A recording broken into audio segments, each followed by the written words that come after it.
Day 2 sa Taiwan nagsimula sa masarap na umaga. Pagkagising, diretso sa buffet breakfast ng hotel at grabe ang daming pagpipilian. May mga classic na almusal, may Asian dishes, may prutas, tinapay, at kung ano-ano pa. Hindi mo na alam kung ano uunahin. Ang saya kumain kasama ang family habang pinaplano ang next adventure, kumuha kasi kami ng tour sa Klook.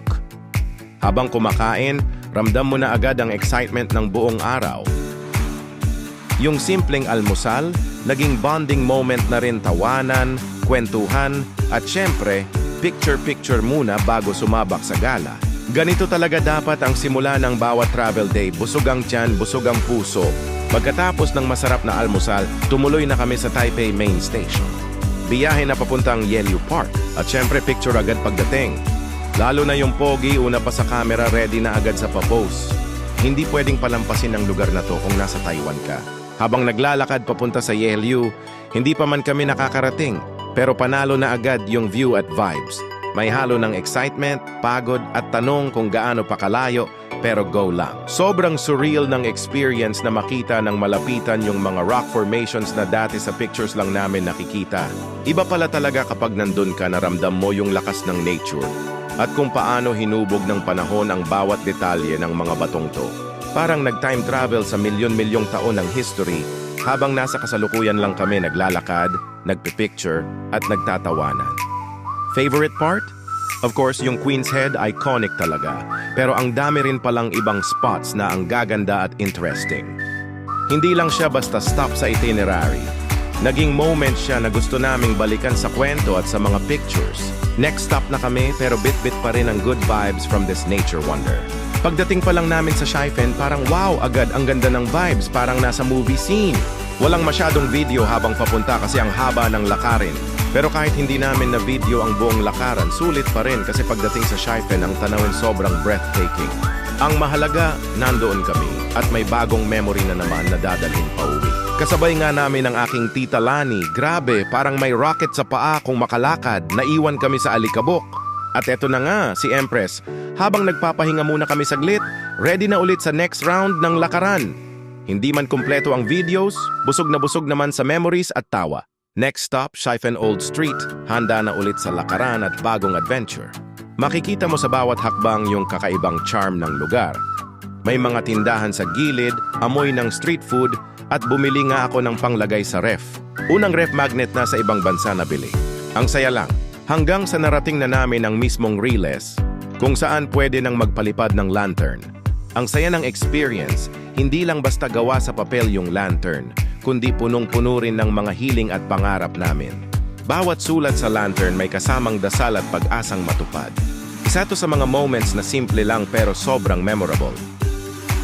Last stop, Jufen Old Street. Grabe ang mga hagdang-hagdang eskalera, as in walang katapusang pag-akyat, pero sulit naman. Si Ja at Empress hindi na kinaya kaya nagpahinga na lang sila. Parang walang katapusan. Isa itong challenge sa mga naglalakad, pero bawat hakbang ay sulit na sulit dahil sa ganda ng tanawin na naghihintay sa taas. Dahil gusto ni Empress pumasok, nag-decide kaming sumubok sa Monster Museum bago magtuloy sa taas ng Jufen. Ang creepy sa loob, parang kami lang ang tao. Pero kahit takot, okay lang, sulit pa rin ang trip. Sobrang creepy talaga sa loob, para kang napunta sa mundo ng mga monsters. Hindi lang kids ang natakot, pati kami. Ha ha ha ha. Pero kahit ganon, sulit pa rin ang experience. Kasama ko nga ang aking tito Ninong Ponteng paakyat ng Jufen, malakas pa ang tuhod, hindi pa hinihingal, at game na game sa pag-akyat. Habang tinatahak namin ang makukulay na eskinita at hagdan ng Jufen, damang-dama ang kakaibang charm ng lugar. Bawat hakbang may bagong nadidiskubre.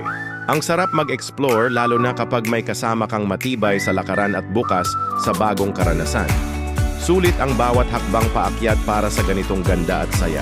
At hindi nga namin pinalampas ang mag-picture taking sa bawat spot na parang postcard sa ganda.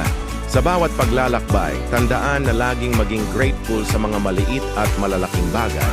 Dream big! Huwag matakot mangarap ng malaki. At patuloy na magsikap dahil ang mga pagkakataon ay darating at magbabago ang lahat. Keep moving forward and trust the journey.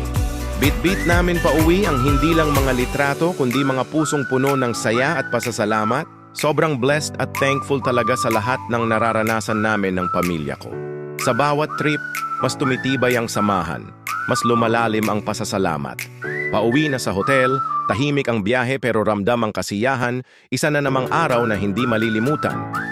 Tell me your name. Empress, Jose, Awintisui, How old are you? 18 old. Wow, where do you live?